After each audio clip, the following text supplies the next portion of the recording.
The nights have grown long in Ilvermere. Dark though the Umbral Sea is, nights of the Isle of Ilvermere are not as dark as one might presume. Up above in the sky, spark winds wave and dance, bursting with brilliant green, blue, red, and orange lights. Saoirse is about 10. They are 11 years old. He's 10. Just a couple years older, I'm 12 years old. You are all enveloped in darkness. A darkness like none of you have ever seen. No moons, the spark winds have gone out. It is actual night. You see as the forest's line begins to shift as it is moving towards the city itself. And suddenly there's a searing pain in your arm as you look down and you're holding a hammer. Oh, Whoa. yeah. I'm gonna hit the shit out of that bell. Fuck yeah. Gong! It rings out. Probably you just keep hitting it. People in the town begin to stir. Get to the shore. Get to the longboat. Go. Go. I'm right behind you. You hear the shouting of townsfolk, and you can physically see these creatures as they're crawling over people and over buildings and structures. And you can see like stone cracks beneath them. Talos runs and does a running leap and just catches the side of the boat, pulls himself up, and just like lays on his back, breathing heavily, sword at his side, as you push off and watch as these creatures just begin to inhabit what was once your home. And you look down and you open your left hand, and seated there in the glove just atop the little silver inlay is another die. This one appears to have maybe 20 or so sides, and each of them has a 2 on it. The call is made that land has been sighted, and shortly thereafter, you all arrive to start your new lives on Lochvara. It has been 15 years since the night of the Ember Flare, when the spark winds briefly vanished from the sky, then burst alight with vibrance never before seen, nor since. I'm gonna show off some spells. Hell yeah. I'll cast Mage Hand and like pick up something across the room and like move it around. Oh. He's just showing off. Yeah, literally showing off. Xavier's like, oh, it is like mine. And then all of a sudden you see one of the jellyfish from the Umbral Sea appears, and it's like glowing and stuff. And then goes and like picks up a rock and Just like this little jellyfish just kind of like through the air, wraps its tendrils around a rock and picks it up. And yeah, you're starting to put together like, maybe there are others among you who have access to certain things. Incredible. There's this loud boom in the distance, but before you hear it, you feel it. There's like a tremor, and there's like the jingling of a couple of jars against each other on the shelves.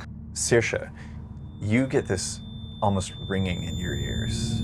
I think I get like that roller coaster drop to the pit of my stomach, and there's kind of like a flare. I think something is very wrong. Gunnar, is that the explosions that you'd heard before? Yeah, that's the sound. Yeah, that sounds like so. This is the first time that it's been this close to the cottage, though. Must be your dig that you're talking about. I think so. Weird that they're working so far into the evening, I would think. Because it's dark out now, right? I imagine, right? Yeah. Whatever it is that they found, it's bad. I don't think it's something that they should be messing around with. Rising from the ground and rustling are these tendrils that seem to be wrapped around bone. And it's almost like the bones themselves are being moved. You've explored these grounds extensively around your cabin. These must be coming from deep within the ground. Because if there were bones nearby, you would have found them. You see as they kind of pull up from the ground, cracking the earth beneath them, as these 6 skeletal figures stand wrapped in vines and twigs. Their jaws are askew, and there's this light orangish glow within the eye sockets of the skulls. A bright, glittering green beam that comes down and blasts it. Yeah, you can almost like see it as there's like this curl of the spark winds up ahead that like brightens and then just folds down. I think all of the stuff is just like the first time that Arik is even like casting a lot of this. Yeah. It's just surprise magic. And what is your name? Sonder. That's what my former master called me. And who was your former master? I'm not at liberty to say. What if I give you a quartz piece? That was fun, wasn't it? Quartz for your thoughts? Really gets the blood flowing. I really don't know if that was fun. Oh, come on. You're fine. Look at you. You could probably take another one if you had to. Are you guys just talking in your brains? They're just talking out Out loud. To you guys aren't hearing the secondary voice. All right, so I think they've both lost it completely. Opens up the case and resting inside, what type of weapon is there? I was thinking about this. I was like maybe the handle of it is natural and carved and really ornate, but like it's an axe, and the head of it is like some ancient ore that was carved that she found and then crafted into an axe. I like that a lot. If you're okay with it, I like the idea that, is it like a double-sided axe? Yeah. I like what the I idea say. that there's the blades on the outside and the top is actually, the metal itself has been worked and carved to resemble the saber moose horns as well. Nice. You see the scholar in charge of the dig site, Mage Edith Roth. She's a young up-and-coming archaeologist from Vanderveer University, and Matt, I would like for you to give me 2 of her defining features. I can't stop thinking of the term sloppy natties. Black hair and a really cool staff.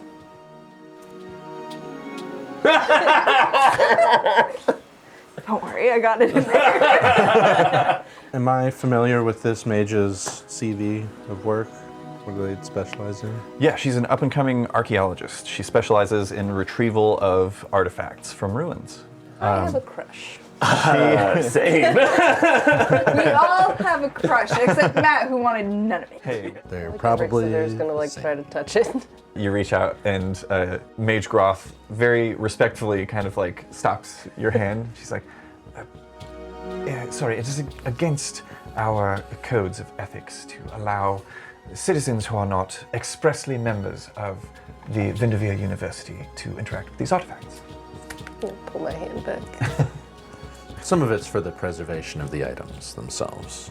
Yes, we're well trained to maintain the integrity of all that we find. Have you? Just grating against Risamir's brain. It does not make sense. They might be some leftover from whatever this is detailing, some failed experiments with plant-based necromancy. That's what it sounds like. Somebody made them. That's what it would seem like is possible. They nearly killed us. A figure in a billowing violet cloak comes riding along the beach atop an intimidating beast. Atop the pangolion is a man who some would say was once handsome, though now his skin is dusty violet. The light of the spark winds glisten in the smooth black horns that curl back and out from his forehead. His eyes are a ring of glowing green amidst a black sclera. He pulls the reins of his pangolion and hops onto the cobblestones below. You can see as he approaches now, embroidered over the left breast of his padded doublet, is a golden, for our term, Celtic knot that represents the interconnected circles of Lokvara, with in the center a silver antilox, like an antelope fox. Cute. Unlike the typical symbol of House Lochbrana, this one has an additional red line embroidered from top to bottom through the center, marking Prince Owen Lochbrana as he steps forward. What's up? I'm sorry, you suggested that these changes made him somehow less handsome, and then described a bunch of really hot stuff that happened. I to was him. like, Yeah, cool. so- So here's a hot fucking rad dude. Yeah, right? I was confused. Absolutely. But as you know, Culturally. as Exardeska continues to spread its faith across Nox, he would be viewed as a vulgarity in many eyes.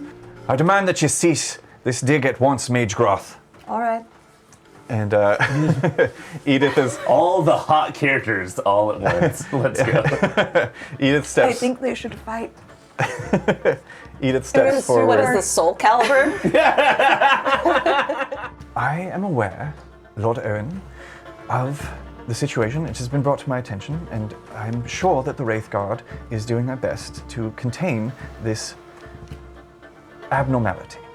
With all respect that is due, Lochborn Owen, I regret to inform you that bastards may hold no official title in Lochvara, even if they were a prince. You may be of this land, Lochborn, but you are no longer of the throne. You gonna take any time to shave that scabbard, or just leaving it hairy? Oh my god. Yeah. No, that's exactly what I do. I shave that fucking scabbard. I forgot about It's that. right there. In secrecy and shame, please. We don't accept this. Is that what you call dying? For whatever. Sure. Yes, what's dying if not just forgetting everything you've ever known? Yep. Well, I can't say personally. I've never experienced death. are you sure? No. I felt like I did once because I lost all of the essence that my former master had shared with me, and it was very cold and I felt very exposed. But then, Brody took me in and shared his blood with me. And now we're the best of friends. What is a friend if not someone who shares their blood with you? See, you get it. She pulls the plunger up and pushes it down, and there's just a brief second as Magnus covers his ears. It's not as loud as you would expect. You feel it more than you hear it. This deep, followed by the falling and tumbling of stone. There's like a tense moment as everyone holds and waits and kind of looks towards the dust that kicks out from the fissure itself. And there's this moment of the guards being tense and everybody kind of on edge waiting, but nothing comes pouring out. No creatures come shambling from the fissure. The dust settles, and Edith kind of straightens up. She's like, well, please follow me, and please do not touch anything. Yes, let them sneer. Let Vordholm laugh at my folly. Vordholm, have you ever heard that term before? No, it's new to me. Yes, I'm not familiar with it either. Yes, please, do translate. And she's like ready with a quill. The fires above have yet to die. My flesh is scorched, my limbs mangled, yet I live, cursed to endure by my own hand. Oh, the irony. The brilliance of my craft, now my torment. I feel the walls around me groan, as if they too bear witness to my folly. Vordholm is no more. The proud spires, the gilded halls, consumed in ash and fire. They brought this upon themselves, their endless hunger for power and my foolish attempts to surpass them all. The saplings whisper to me now. My creations endure. The life I took to grant them breath, to give them thought, was it truly worth it? A beast's vitality burns within bark. A bird's melody lingers in leaf, and yet they are wrong, broken. What I sought to perfect has become a mockery of life itself. But there is still hope. The obsidian seed, my magnum opus, remains untouched by the flame. It waits below, buried with me. If I can harness what is left, perhaps I can undo the cost of my ambition, or replace it. To any who read this, if time has not erased my words, I beg of you, leave this place. Leave me to my roots and my ruin. There is nothing here but sorrow and shadows. The rest of the page is illegible, save for a single line written in shaking hand. Life for life, the price must always be paid. That sounds like some horrific stuff happened. Life for life. It's my understanding you are planning to obtain a Seeker's Edict for yourself, for your own endeavors. If you could write a letter of recommendation or something for me, that'd be super duper. Again, I have no sway over the Seekers Guild. They're a separate entity from Vanderveer University. Cool. Well, maybe the discoveries that I've made while I was here will get me what I need in that respect. Yes, certainly. Prince Owen, during the Ember Flare, some changes took place. So she kind of like motions at her fuzzy visage. Apparently, within the Lochbrana royal line, formerly Prince Owen, was the only one to change. Not his mother, not his father. So, some think maybe he was not either their child, was adopted. Others think maybe his mother was seeing someone else, and... I mean, there's no proof of any of that. Certainly not, but people are going to judge what they see. This has always been the way. So free will is a mistake? Tharunamor thought so. But Tharunamor hated people. And I personally love people. So I think Tharunamor is wrong and that everyone should have free will. Of course, no one has interacted with any Elderkin, at least not as they are from the stories, since the stories. Where are they? No one knows. Some say they are just a myth, but that is what they said about magic. And here we are. So perhaps they are still hidden away, biding their time, or perhaps they are the ones who attacked us on Ilvermere. Perhaps they were angry at what we had been doing in their absence. Maybe. There's only one way to find out. Is to go back. I think I like dim a little, and I'm just kind of like flickering. Oh, I'm excited. Yeah. Yeah. Let's go. You almost feel like your heart starts to beat a little faster with excitement, and you can almost make out this like secondary heartbeat next to yours that's also excited. Can you go to the hospital? What does the Seeker's Edict entail? Well, I don't know exactly what they're going to require as far as like bona fides go, but we'll find out whenever we go talk to them. There may be something that is required of us to do. We may be able to present our various skill sets. We're going to be responsible with preserving the things. There's a measure of accountability to it. So I can use in archaeology and history to that effect, I feel. But Xavier yawns. yeah. But you do find that your father's room is basically empty. Aside from, his bedding, which is folded neatly atop the mattress, all of his clothing is gone. He took all of his clothing. Yeah, I mean, you get the sense that he doesn't know if he's coming back. I'll pack some clothes. I'm not gonna pack all my clothes. This is a Sure. long Yeah, trip. we don't I mean, have I to- only own buttonless button-ups. What? Is it tits out a pair? Tits out always. 100% of the time. No, they have like two low-cut buttons. Henleys or Yeah, whatever, they're yeah. just like down to here. Yeah. The city itself is, in a way, a ruin that was converted. A lot of the stone that's used in the structures is white marble, and it's been patched up with what is available, which is mostly volcanic rock and obsidian.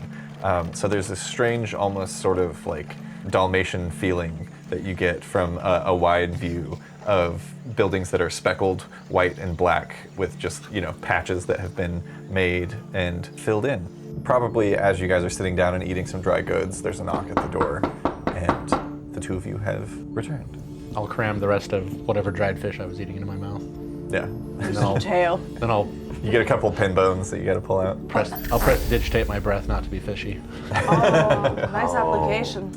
It seemed like you were not just scared but excited at the proposition of going on an adventure. And I don't want to say this in a way that speaks ill of your father, but now that you're not being held back by obligations, it seems like there's nowhere to go but forward.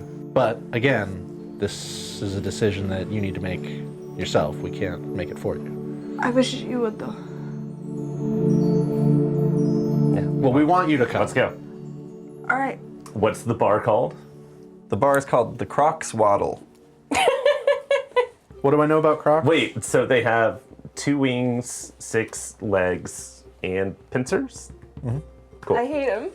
It's a pretty boisterous pub on the dock side of town. There's a lot of fishermen who come here when they're not out on treks. It's sort of a salty, briny smell to the place, and they are known for their sea salt sours. Yeah, sour beers. Oh, fuck yeah. Yeah. Yeah. I need 3 of those. A few years after the situation on Ilvermere, the Dawn Seekers continued their Tuaravine, but you have also heard rumors that they have since disbanded, and that Gwynia and Falinir split off from Kavaya and Talos. Talos is the one who rescued Granny Brynja. And I'm going to say, Magnus, you've heard actually that Talos has been living in Lokvara. You catch a figure who's sitting in one of the booth sections, furthest into the corner as he could be, who's just kind of like sitting back.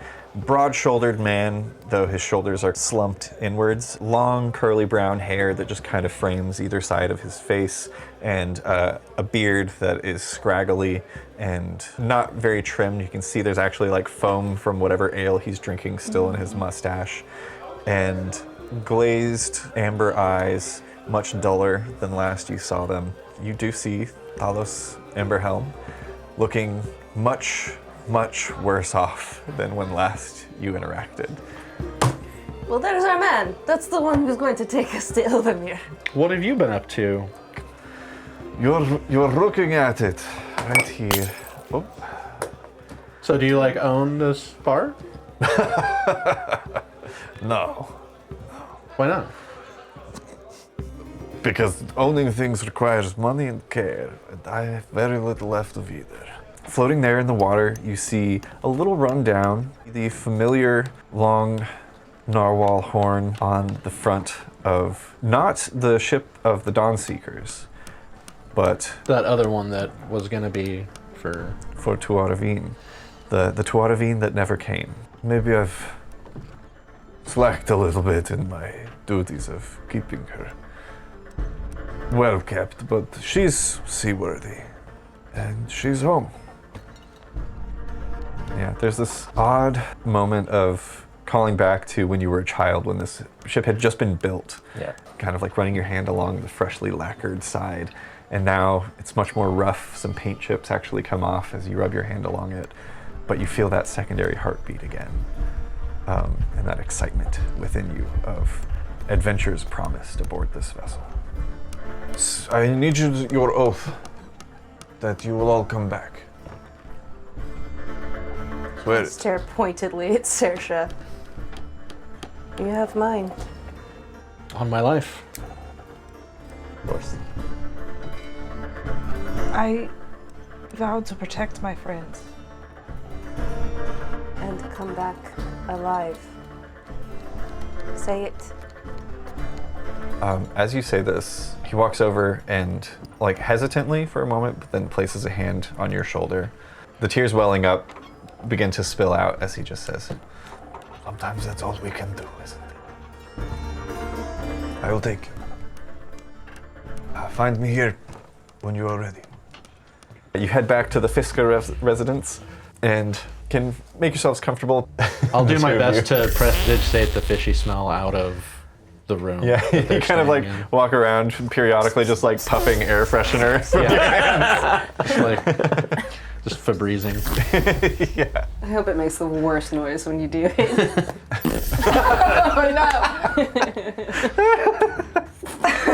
like a fresh smelling fart. And it's so wet every time. Real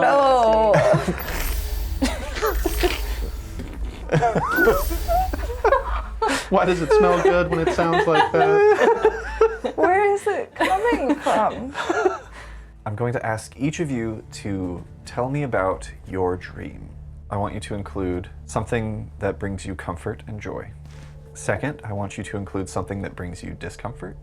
And third, I want you to include your worst fear.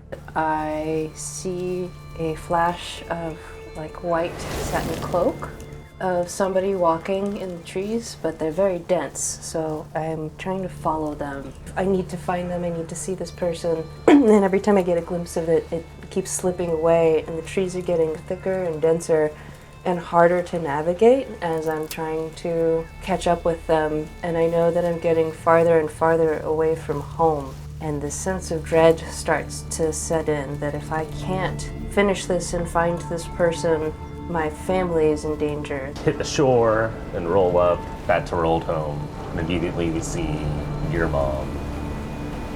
And she's being attacked by like the vine creatures. And so we all go and then more and more come and they start to overwhelm us a little bit. I see all of you start to be overwhelmed by them. And instead of me going down, it's you. Really? What was that? What do you mean? We were there. We had made it. And Now we're here, and it's hard to remember. Where are we? You can see my dream. Dreams. The cold pierces through all of the blankets that I have. It's just like a chill that I can't shake off. So I get up and go try to get by the fireplace to warm up instead. But it's extinguished and it's starting to cover in ice. And I see everything in the house starting to get covered in ice. And then I walk outside trying to escape this icy cold. And then I just see all of my friends frozen, dead. One of them having carved something in the snow or the ice to the effect of, "You were wrong and this is your fault."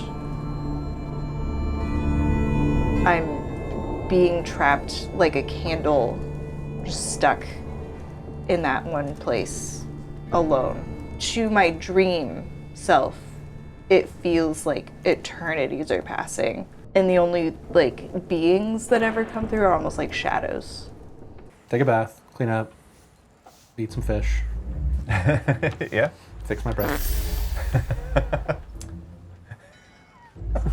Munch, munch, munch. As a person, Wet fart into my mouth. Oh. Can we get a clip of Matt saying wet fart into my mouth?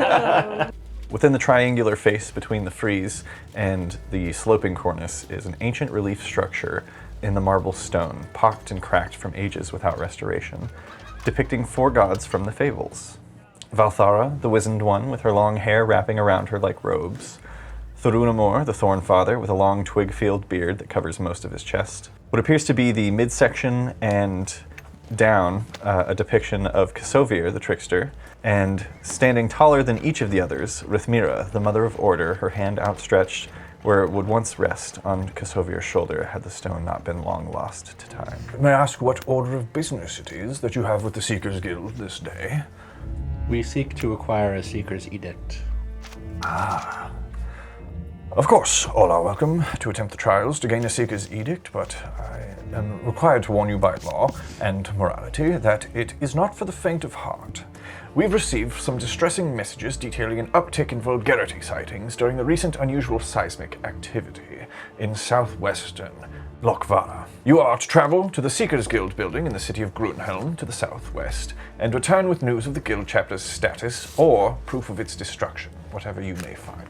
We've got to sail out from the port and then loop around, as you'll notice looking at our lovely little map. The port of Loamhaven is here, and you are headed down here, so you have to sail out and then around. I don't presume to know exactly what it is that your studies require, but I do have to ask if every single thing needs to be known.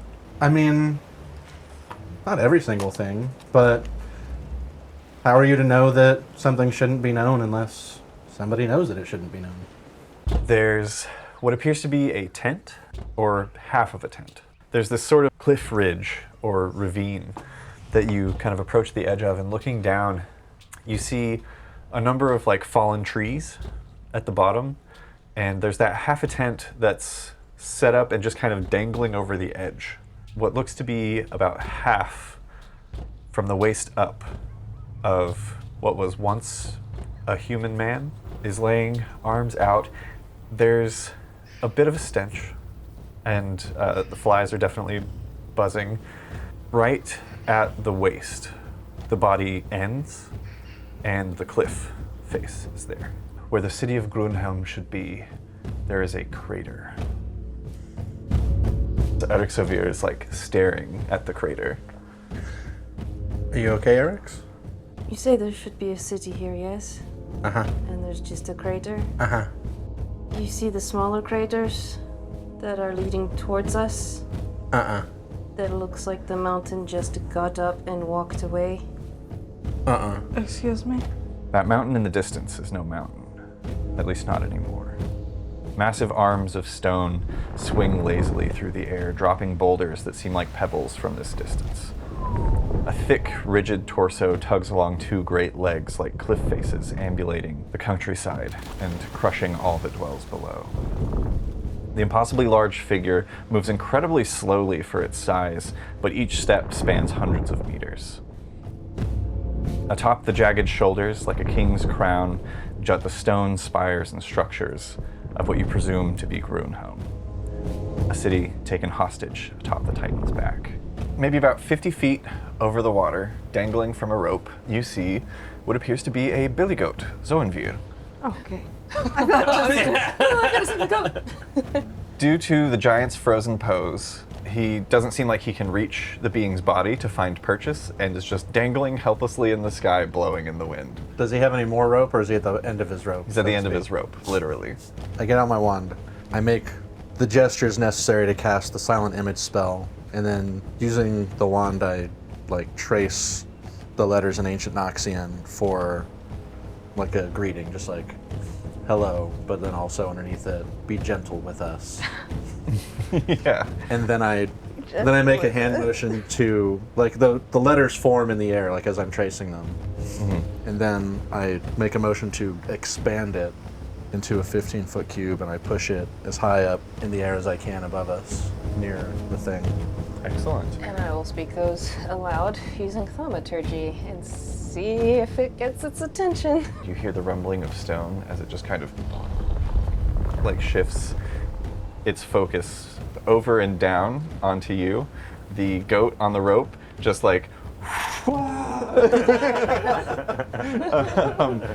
Can we help you?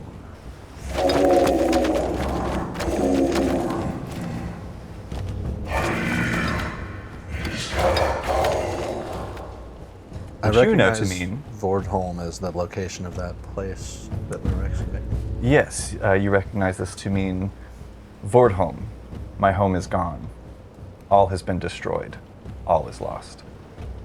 Please gently let the people atop you leave safely to prevent further sorrow.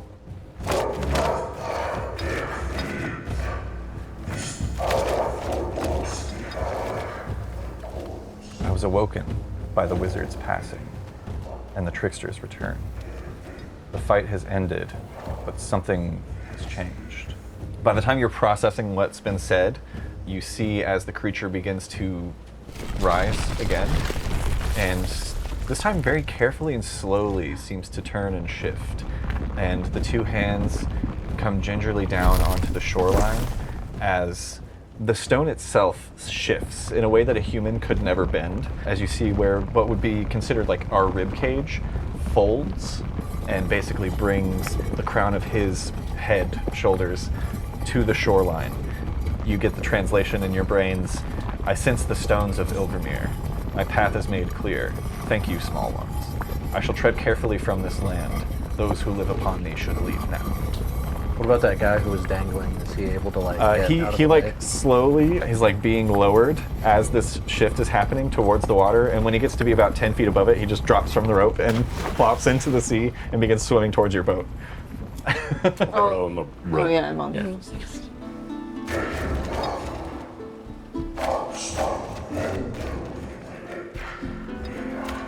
The future from here is no longer written. I'm glad there are still small folk that I may call friend. We will meet again. You can already hear the walla of a confused and concerned crowd as your ship draws near. Aboard the tusked whale, a billy goat Zoenveer wrings out wet fur dangling from his forearms, just now catching his breath after the harrowing events of the evening. Please, everyone, remain calm. The worst is past, but there's still a hard road ahead of us. We need 3 groups. One on search and rescue, that'll be the Seekers Guild. Another to take stock of his damages, and the third to tend to the injured. So anyone with medical training will have you standing by for those who are caught beneath rubble still. You hear whispers through the crowd of people saying things like, World Shapers, Stone Forged, as you approach and they sort of part. Clasps and shakes. She does the full, yeah.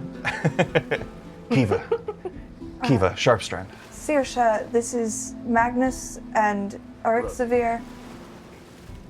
You alright? What was her last name? You said Kiva. Sorry. Sharpstrand. You've been falling all over yourself whenever we meet women. She chuckles at this. I get real red. If she's like reaching to shake my hand, I'm gonna like press digitate her clean before she touches me. Yeah, she like is taken aback for a second and is like, Sorry, you were dirty. thank you, I appreciate that. I know a lot of others would appreciate that as well if you could hang around and offer your services. We'll see. I kind of like punch you a little bit. I also I grab him by the shoulder. All right. Sorry about him. He's book Not smart. used to people. No, it's fine. We taking Finley with us?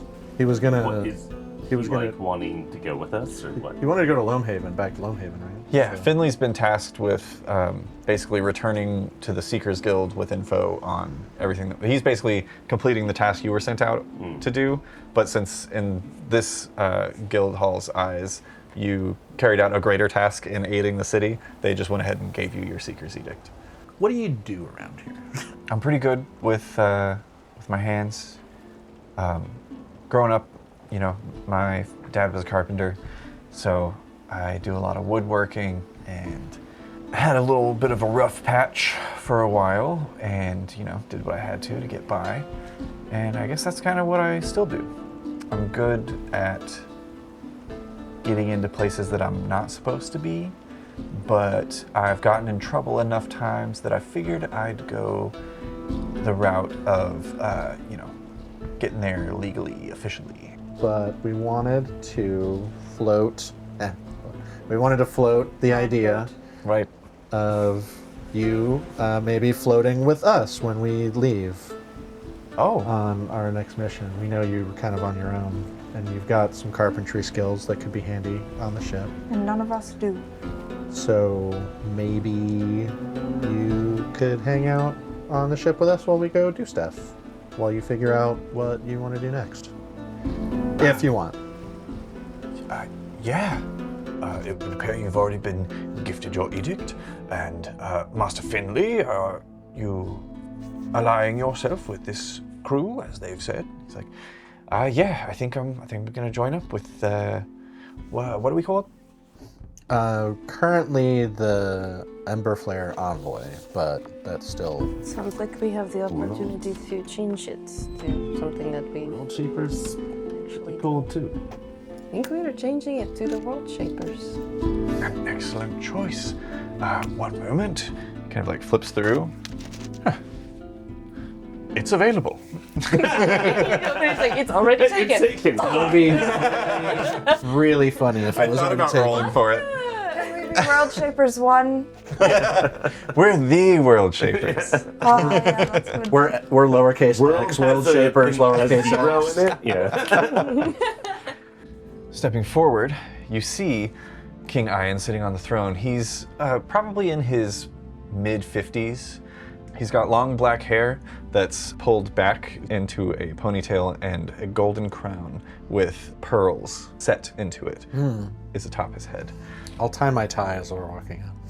Yeah, My for little, sure. the loose little bow tie. Tie your tie, give everybody a quick fart Yeah. on the way. Hope it doesn't resound through like the chamber. It is pretty echoey in here. King Ian, a writ for you, sir. We have news from Grunhelm. It's quite hard to believe, but the city seemed to...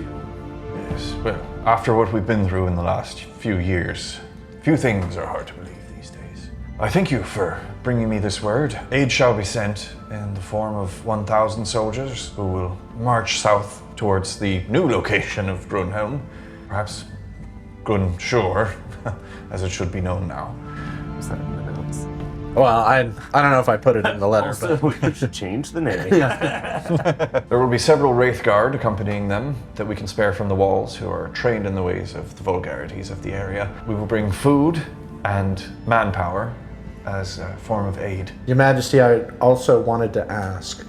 I was told by Kiva that it was known that the royal family was in possession of some ancient metal tablets. I'll describe what they look like.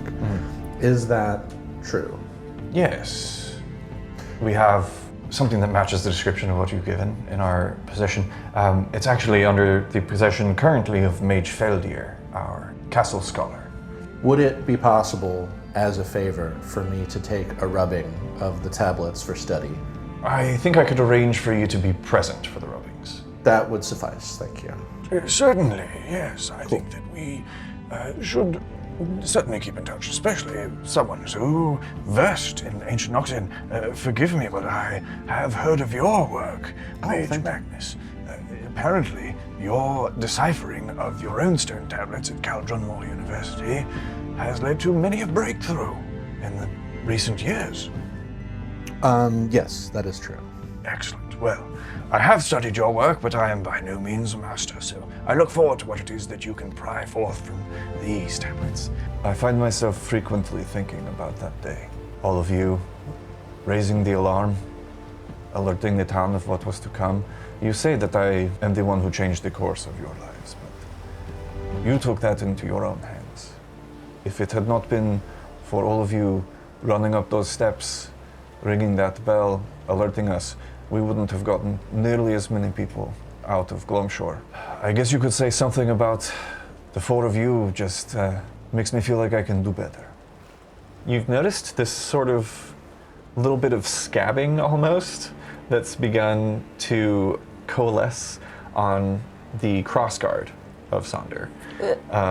There's like a split and it kind of begins to open, and inside you see this glassy yellowish green eye as Sonder opens his eye for the first time to see the world in a different way.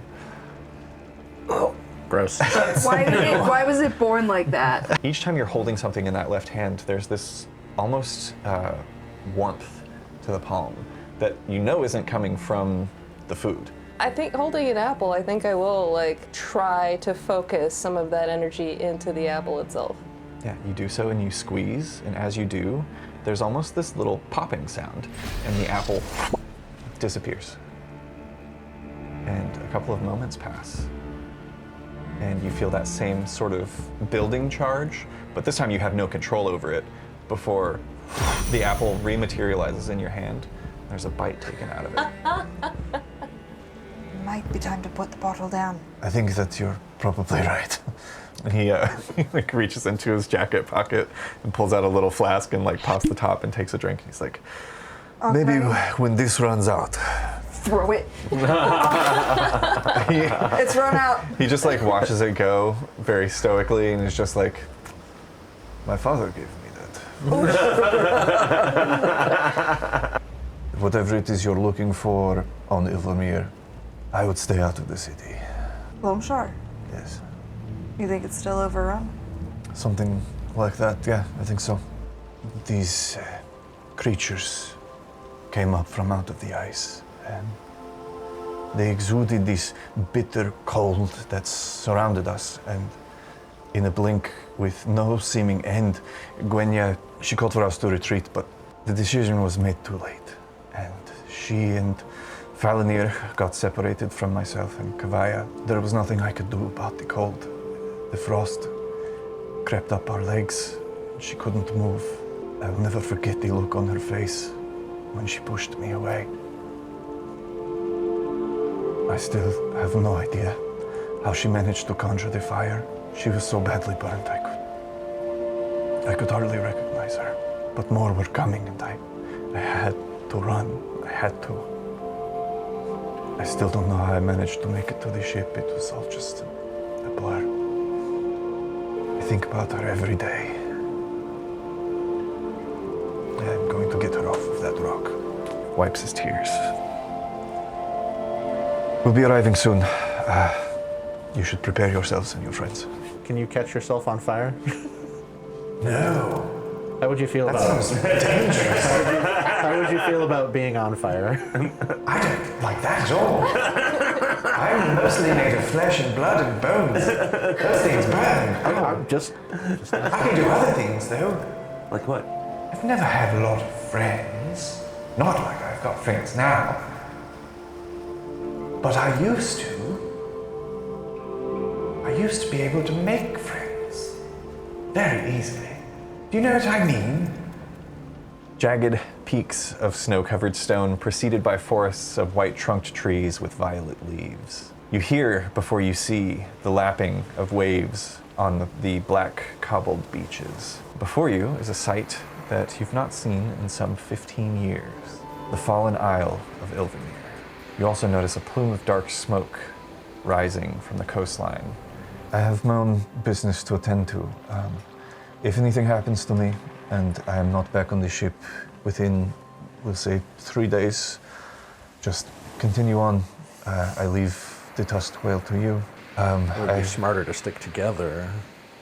Do you want us to come with you? I can't put you in that kind of danger. You are already walking towards your own special brand of danger. All right. Gloveshore is in the direction of the smoke. It seems like maybe something they do for warmth, but the same thing was happening the last time we were here. Make sure you come back. I know that you have a task you want to complete, but if it's a choice between making it back or not, Certainly, I opt to come back, please. Of course. Brody and Magnus, you both instantly recognize that to be the sound of axes on wood. You see what looks like a pretty ragtag group of variously scarred individuals in different ways. One of them is particularly thin. None of them look well-fed. Oh. This is a very hungry-looking group of people, but they are also quite broad. You see a number of them are holding axes in their hands. Like one of them has like a saw, and there are actually two on either side flanking the older gentleman who called out, who have spears. I'm not aware of any museums in Canterville. A different place than Glomeshore used to be? I think it was called that before, yes. I was from Tarstrand, so I'm not super familiar with the other villages. But yeah, I think Glomeshore. Shrade, what are you here for? He kind of like perks up again and looks across all of you, and he's like,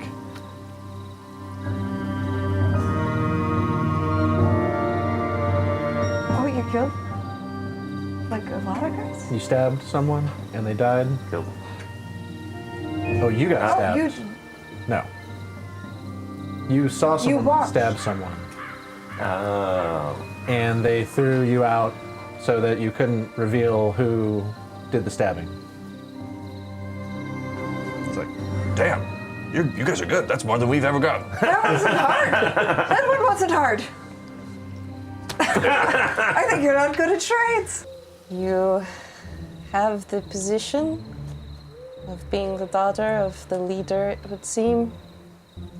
make a quick stealth check. Yeah, did it look like anybody caught that? There's an audible gasp that runs through the group as Oryx Severe says this. I go, a lot of them get back down on a knee. No. A lot of the people like drop back down on their knees in deference. One particular person, he's got sort of almost powder blue skin with very like long curled bubblegum pink hair, giving you this sort of like head down look of immense anger. And you see as he's slowly pulling something from his side. Nope. We don't gotta do that. He pulls out a knife and Nope. he's going to jump at Nope. you. Can I try and just... Can we all react to that? Or? Let's all roll Mini. initiative. Yeah. You take a defensive stance, he swipes out at you and you sidestep as he cuts through the air before calling out, This one's the High Luminant's daughter. If we take her, she'll have to listen to us. as this particular Felman calls out, you see as three of them ready their axes in their hands. Magnus, as he's making the somatic, like the hand motions of the spell, he'll be channeling some of the Sparkwind energy and forming it into a little sheep rat, which, for those who don't know, is a tiny little rat-sized sheep rat hybrid. Yes, known in the All world it is. as a As a shat. shat. It's a chat. Call it what it is. So then the shat shoots like a little tiny missile to a point of my choosing and explodes into like an army, like a million shats in every direction. His eyes are kind of shifting from Brody to Saoirse, and there's a moment where he looks like he's about to duck before Arik, you cut in and call out to him to see reason. And he looks around at the other Fellmen, everyone who's been subdued. And there's a moment where he begins to, just as he begins to kind of loosen his posture and relax, you hear this slight and an arrow comes out from the woods, hits him in the neck, and he falls to his knees, sputtering as blood gouts from his mouth, and he falls forward. A few more arrows pepper into the ground near each of you. At this point, all of the Fellmen kind of pull in towards the center. Everyone kind of groups up. Saoirse, it's been some time, but you instantly recognize the face of Alvi. I thought he had a bowl cut. He did. What, he grows out of it? He's That's weird. been through some changes. It's He been got 15 hot. years. Steps forward, and there's a moment as he kind of looks over all of you before. Saoirse, Helvi? it is not safe here. Come, Clearly! follow us. You shot arrows at us! You were being attacked. We were working on that, but The only sound around you are the footsteps through the snow, just lightly crunching as you go. Occasionally, Alvi at the very front will hold out a hand for everyone to stop, and you'll hear more troubling noises, creaks, and strange bellows that don't sound like any creatures that you've heard of before. Before he waits a moment, the sounds become more distant, and he waves a hand, moves all of you forward. Another voice calls out, "Oh, you're probably going to want to tie that one up." And turning, you see a figure, tall and slender, very slender, wearing more closely cropped dark black clothing and furs on the shoulders that sort of broaden them a bit. And there's stark white hair that is cut short, like a taper fade situation almost, but very wavy on the top, that has almost this ethereal look about them as well. As Arik, you recognize, unchanged from the 15 years ago when you first encountered him, Petra. Petra. The Exardesk Church has taken up the mantle of rulership over Kendril and all of Ilvermere, but as they tell it, there is nowhere else. Kendril is the last bastion of humanity, and alive by the grace of the great god, sun god Exardeska, and the fires keep them warm, and they send the Fellmen out to collect the wood, and they bring the wood back, and they burn it to stay warm. And, there's no wood left to make ships because you need it for the fires.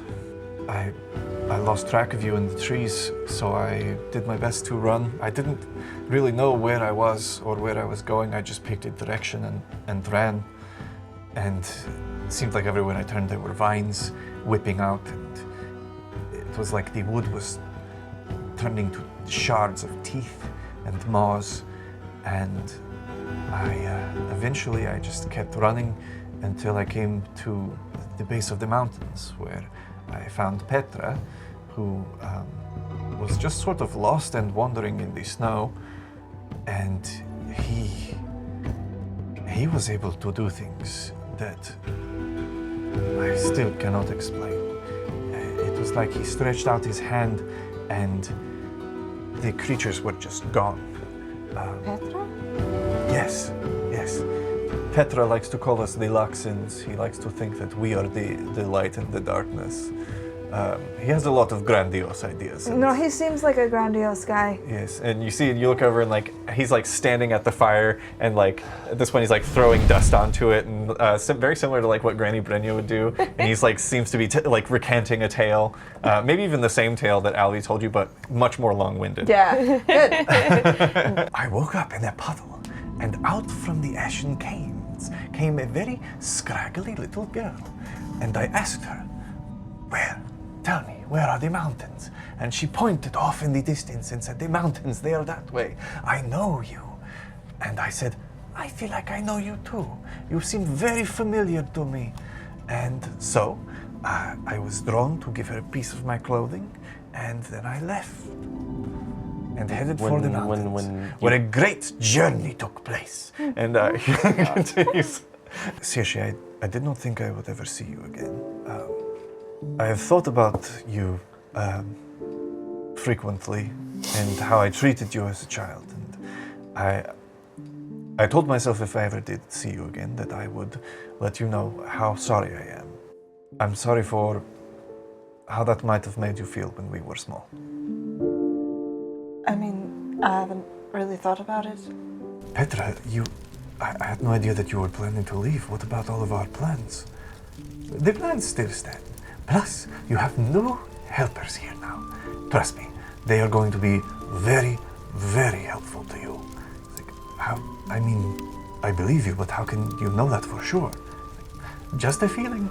And you can see there's a slight glow at the fingertips as he plucks a lock of hair from his head. And eyes closed, he continues chanting and speaking as he rubs his hands together. And when he opens them, there's this fluttering of feathers, and you see this stark black bird, unlike any type of bird you've ever seen before. It is completely black in its coat. It's got a long, thick beak and beady little black eyes, and it lets out this crowing call as he holds it there in his hands. You made something. Yes, but it's different. What is it? Forgive me. And he breaks its neck, and he's now holding this dead bird. Does this make sense? No! It should have gone away when you broke its neck. Yes. When I do things, they are not how they should be. My view has always been getting the people of Candaril to safety, away from the oppression of Luminance Ashwood and the Exardescan Church. The way that Dushana wanted to go about that was not acceptable. But if we could get a small fleet of ships, that could be everything. But the docks have been closed off. The wall now surrounds all of Candaril. That could be brought down while we're going back and forth. What if we didn't need boats? What if perhaps, I don't know, someone who could put a city down could also pick one up? Oh. He'd have to be real careful about it. There's a horn that bellows in the distance, and Alfir stands up straight before rushing over and stepping out at the flap of the tent. What is I'll I'm gonna follow. I would like to know what that is. You all step outside. You see that there are two Luxons sprinting towards the mouth of the cave. You see as they draw and loose two arrows, and following those into the distance, you see a chilling sight that you've not seen in many a year, as what looks like a tree line comes around the bend, following them.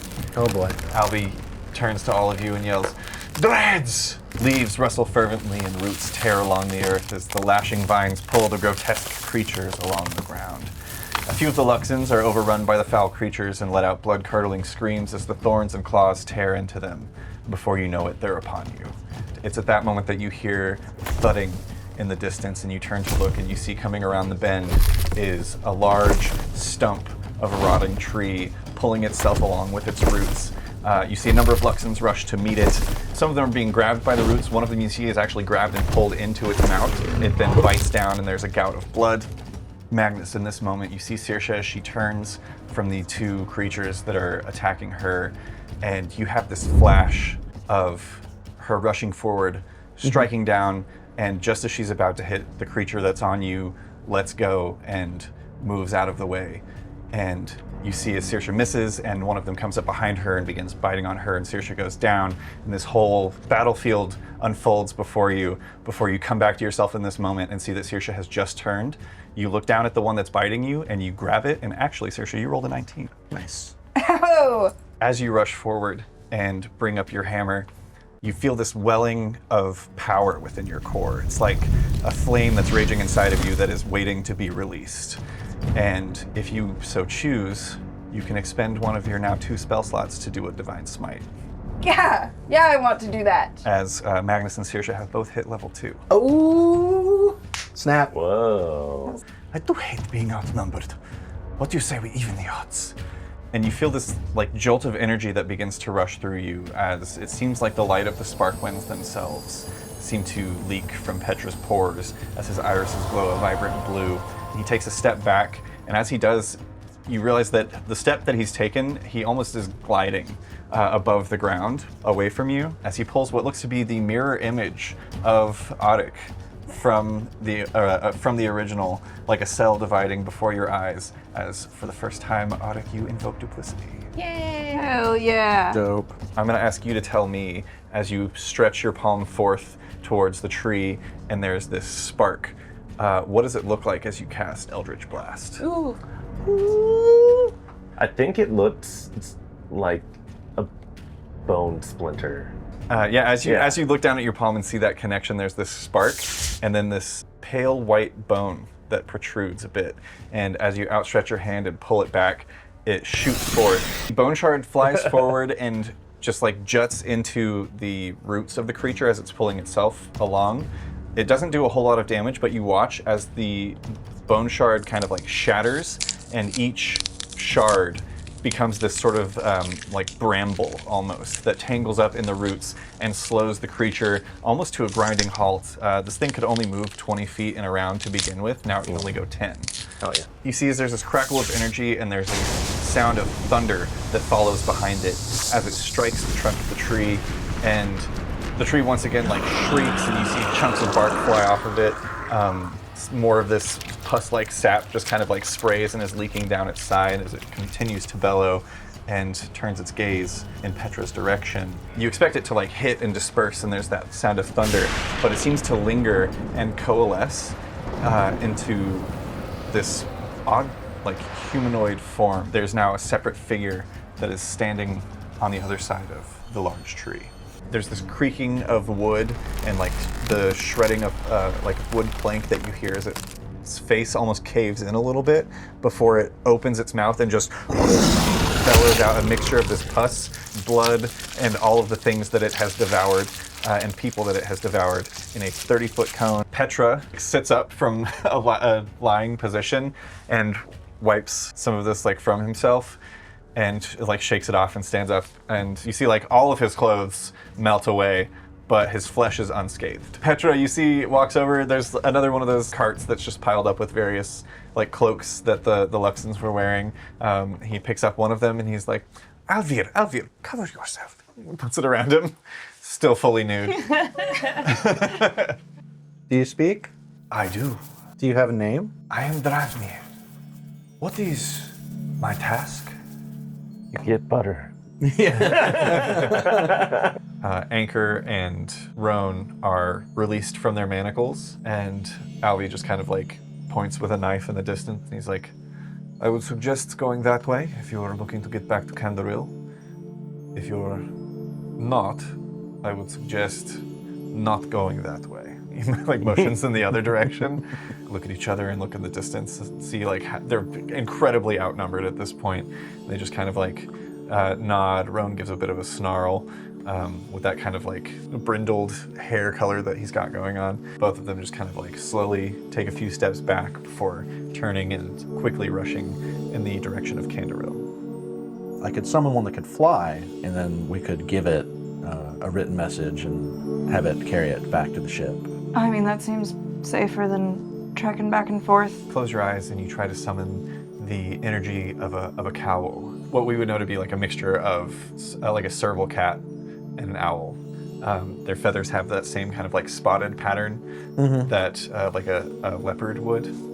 You open your eyes and there's this odd creature hovering there before you, like nothing you've ever seen before. Like a snowy owl, so it's just like white. Mm-hmm. It'll have bright blue eyes, Oh, interesting.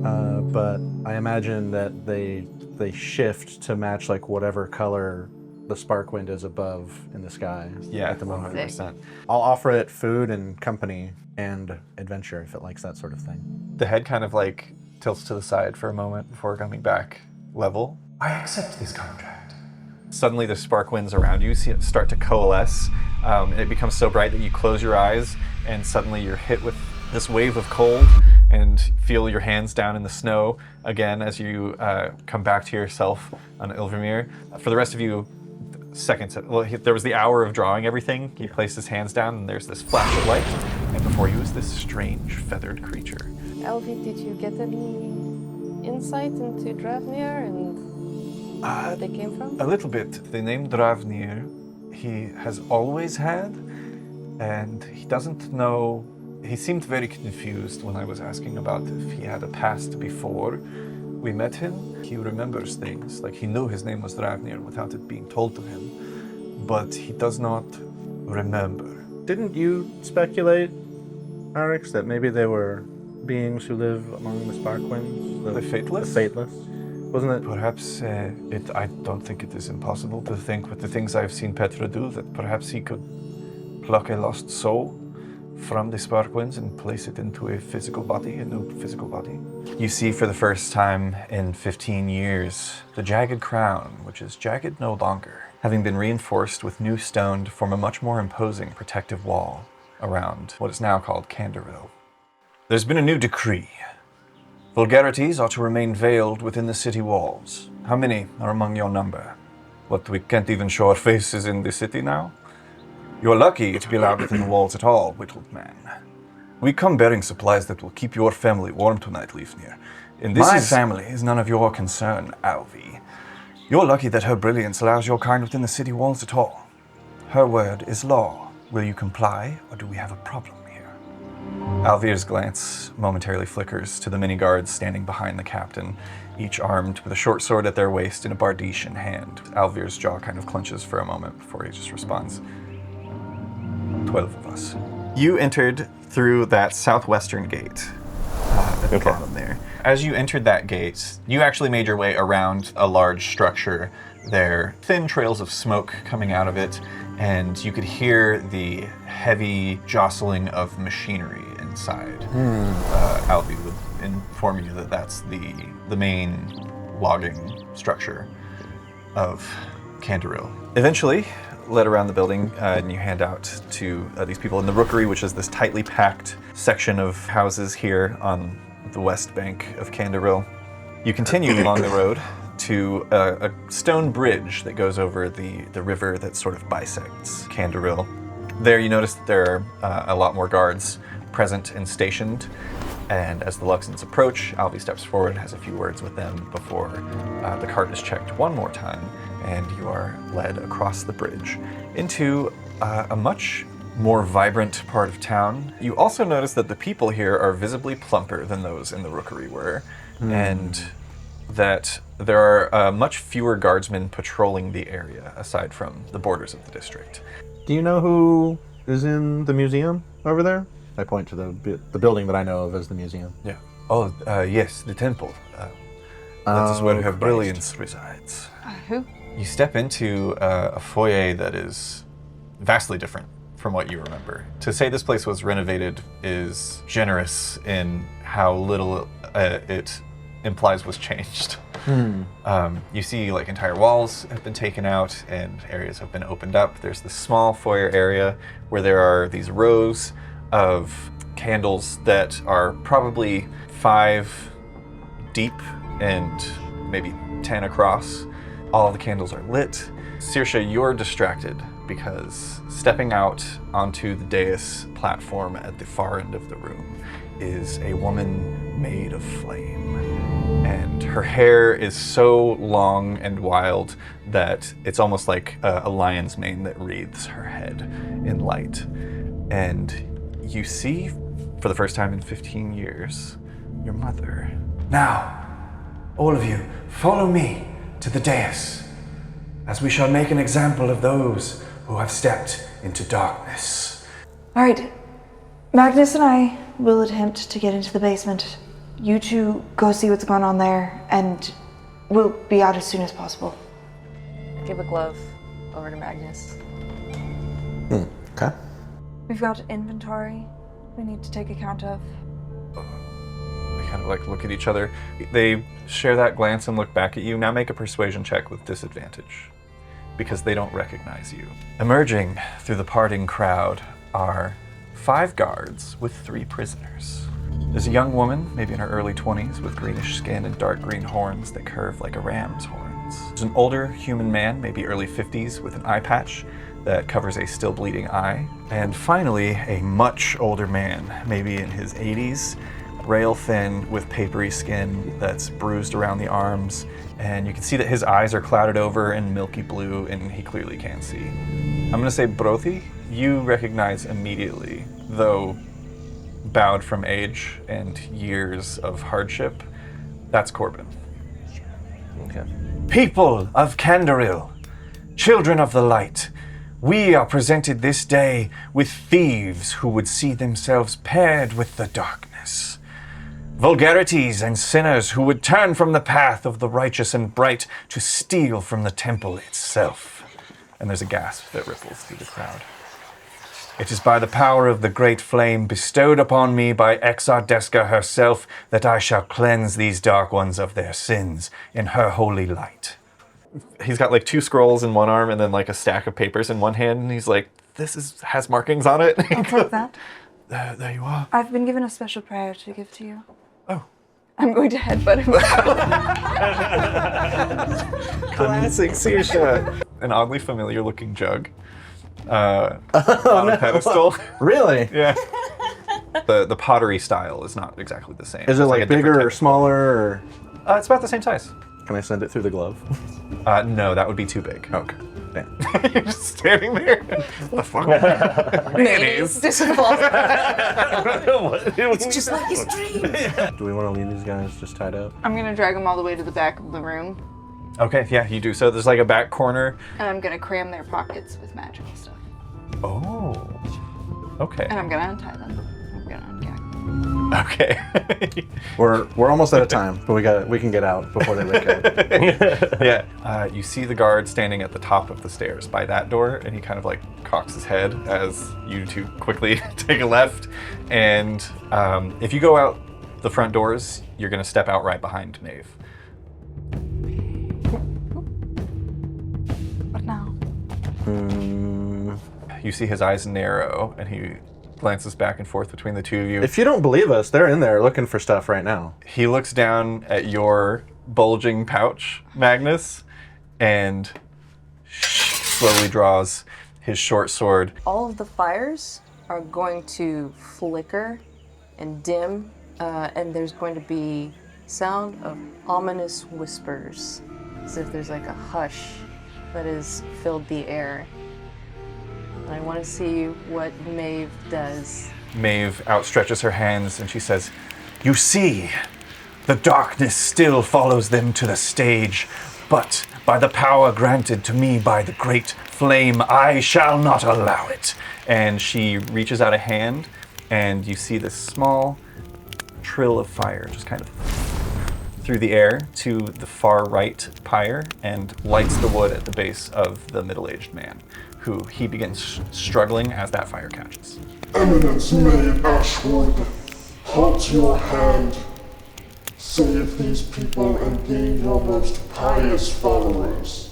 The voice begins speaking Eminence Maid and gets partway through your message before there's a rumble of thunder, and it is garbled, and another voice begins speaking over it. Thieves before you have stolen from our temple. Like the fires. She whips another hand, doesn't break eye contact with you, whips another hand out to the girl and lights that pyre as well. Your daughter's here. As you call this out, we cut back inside. I'm gonna peek, and get a good look at what's happening. Okay, yeah, you peek out the door. You see there are 3 pyres set up. You instantly recognize even from behind that Corbin is on the central one, which is not lit yet. but you see that there's a young girl you don't recognize and an older gentleman who looks related to her. That man is starting to burn. The girl will be burning soon, and you would guess that Corbin is about to be lit. I'll say to him, let's focus. You do so. There's this flash of fire in your eyes that is mirrored in his. And it's just like this little glowing ember that stays there as his focus is on you. You see Saoirse step outside by herself. Why are you doing this to us? Technically, we're kind of doing it. You did this to yourselves. Sometimes you present your players with, do you go do this thing or do you go do this thing? And sometimes your players are like, we'll do both at the same time. And somehow it would have worked out so much better if we had switched party. I don't know. Things were going great inside so far. Yeah. So water can fall in a 30-foot cube within range, extinguishing exposed flames in the area. So 30-foot cube. yes. Damn. Not to quote myself in that commercial we made, but that is all of them. It's almost like you hear a crack of lightning above, and then it just dumps water on everything. Hell yeah. Just a gout rushes, covers completely the dais, puts out all of the fires, all of the torches. You even see as Maeve dims for a moment, and her very like sheer silky robes are kind of like sticking to the curves of her body, and as well as those of the guards beside her. Am I attracted to Maeve? I mean, she's kind of hot in a scary way. Yeah. Alvir has summoned his bow. He's going to knock an arrow and fire at Maeve. Oh no. Well, we're in it now. What does it look like as a man is obliterated by your force missiles? Also, probably the first time that Magnus has taken a human life. That is true. Oh, this is heavy. It's been all monsters up till this point. Yeah. Now it's a different kind of monster. Man. Since it's force damage, First blood. I like to think that it turns him into like a pink mist. 6 veiled figures in the crowd remove their veils and step forward. They rush up to the dais and begin untying the prisoners that are set up there. Hell yeah. I do a strike through the throat and start to spray out and then get absorbed Yeah. into the sword. Yeah, in your mind you hear Sandra goes, spicy. At the top of the round, there's the resounding of a bell. Oh. And then again. You can see, even in all of this ruckus, people are being slashed and burned, and combat has erupted on the steps of the Temple of the Great Flame. Everyone stops for a moment after the first tolling of the bell. And then there's another toll. Oh, God. And then a third. Eyes widen. I don't think you guys would be in the know, but people start screaming. The girl, is worth a shot. Removed from her binds, she's going to run up to Maeve. Oh, shit. You all watch as the girl makes contact with Maeve's chest and pushes, and behind her there's this thin seam of that same sort of green flicker that opens and then spreads. And you swear for a moment you get a brief glimpse of fire and flame and ground that looks like it's made of flesh. The world itself through this portal is churning and moving, and she pushes Maeve through and it closes. She just tucked her into hell. I think the thing that catches all of your attention first is the loud rumble of an explosion in the distance that you hear. Maeve gets pushed through this portal, which then closes, and the bright flame atop the temple goes out. How long would it take you to get to the ship if you flew there right now? Pretty quick. Yes. Okay. Oh, and your other friend, the strong one, with the beard, he was headed back there. He had a bag of carrion, but it was small. I see. I'll draw a little diagram of the city and like where to go. I'll be like, go here now. Please. Yeah, you roll it up. Roll it up. Tie it onto Roll it. his little leg. Please go and give this to him as quickly as you can. Right? Magnus, Claude. He like reaches out and grabs each of you. Is it really you? They don't have the tablets. I found 2 more before Maeve 2 more? took over. Yes, they're in my basement, in the rookery. If we're quick, we can get to them. We cannot leave them behind. Magnus. I agree. He grabs your shirt and he's like, Magnus, there's magic in those tablets. I know. Take Corbin. Do you know how to get to his house? This little old man. No. We'll have to take him. We'll have to bring him with us. He is slow. We'll carry him. I stick him up under my arm like a football. I live in the southwestern quadrant in a small cottage that has. We're already Do any of you grab the girl? Oh yeah, I already grabbed it. He helped her out. Okay, yeah, she's unconscious. Oh, I'll pass her to Albie. Okay. Here's this. Where's her dad? I don't know what's up with her. The guy that looked like You hand her off to Alvin. He's like, Right. Okay. Do you know her?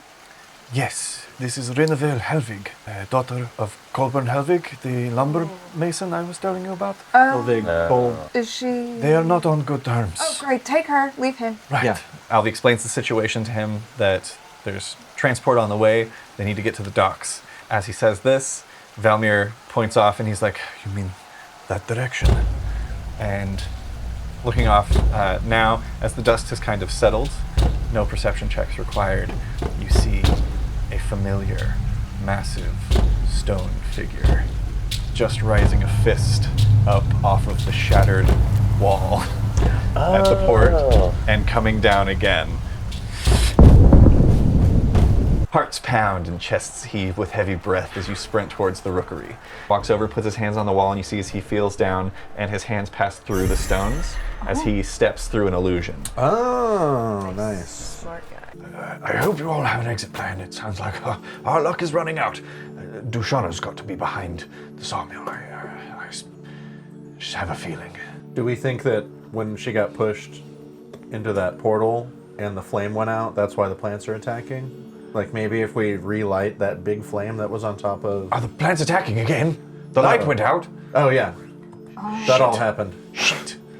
It seems though like the big mountain that's attacking also is gonna kind of.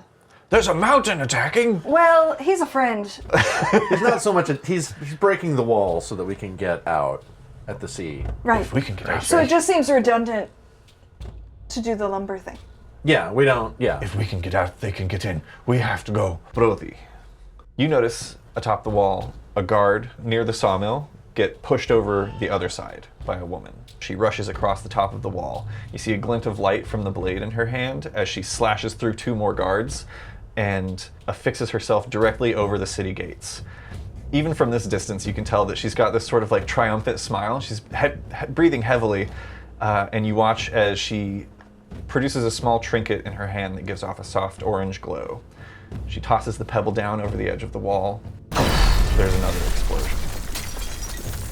Oof. Yeah, okay, cool. You just get a crush. I've got a crush, yeah. The corpses rush from the dust cloud before it even settles. Pallid, emaciated bodies, bare to the elements, with gnashing jaws and flailing claws, skitter and sprint and climb through the streets of the rookery, grabbing anyone with the misfortune to have been standing nearby. Horror strikes each of your hearts as, for the second time, you see the people of Gloamshore being torn apart by monsters from beyond the walls. She has this look of accomplishment as she kind of like nods to herself and begins just casually walking along the wall. So she let the zombie horde in. Yes. Okay. But she's just hurting regular people? Because Yeah. this is the slums area. Yes.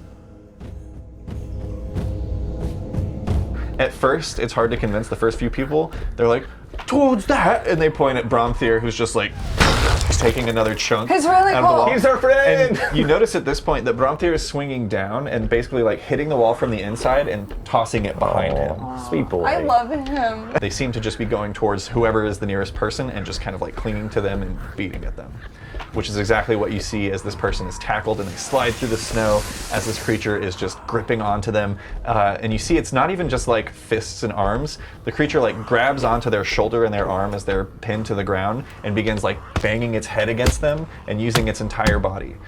I need all of you to roll initiative as 4 more of these icy figures come out from the alleyway. That's a total of 9 points of damage. Magnus That's gonna put me at 0. falls unconscious. The creature is grappling your unconscious form and does not let go. Oh. You just sleep and you're still warm. I go limp.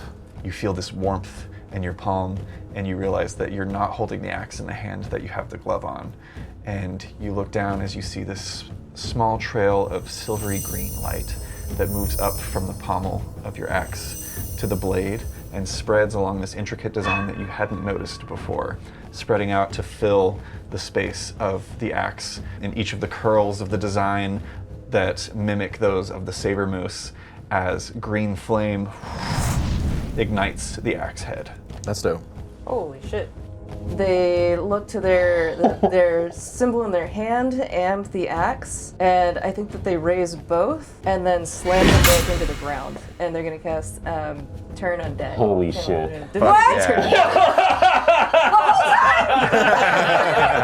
In the distance, you all hear kind of like echoing in from the direction of the docks, just this distant as you get the sense that Petra is nearby. Has he all sounded like that? That's how he laughs. I'm gonna go ahead and I'm gonna go lay on hands to Magnus. Excellent. Oh. What does it look like? Rush over and I put both of my hands on either side of his chest, and it's kind of like an AED. It's just like. I love that. And then I just kind of smack both of his cheeks. Come on, come on, come on, come on. Okay. I'm just gonna like make a circle kind of in front of it. As we're running, I'll hit it with a firebolt so that it lights up. Maybe they go towards warmth. Who knows? Yeah, in this moment, you whisper oil, splash it onto the ground, and you hit it with a firebolt, and the firebolt just kind of fizzles out. That should have worked. Why didn't it work? And then you notice the light catches on the oil, and you kind of like kneel down and just kind of like put a finger in it. It's very thick, has a very distinct red hue to it, as there's just a puddle of blood poured onto the ground. So, what is the plan? Both. Boat. We gotta He get looks at everyone this on the boat. huge crowd of people and he's like, that is not a big enough boat. Bramthir, do you think you could carry some friends for us? There's a moment as Petra presses and kind of like, almost his hands press into the stone for a moment. Bramthir kind of like shudders for a second before responding in common.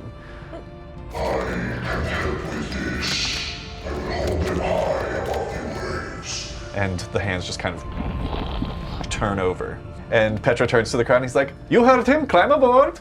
And Right, able-bodied young people on the big man. you get everyone aboard. Petra's on board your ship as well, as Bramthir begins stepping out into the waves.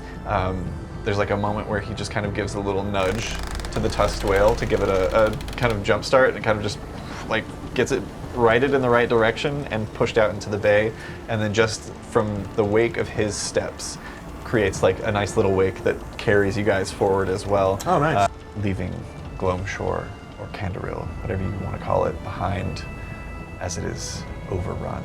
And this time, you're not sure if there's going to be anything to come back to. And that's the end of Season 1 of Sparkwind Chronicles. Whew. I have questions. Yeah, We throw the well I want to overboard. play so much more.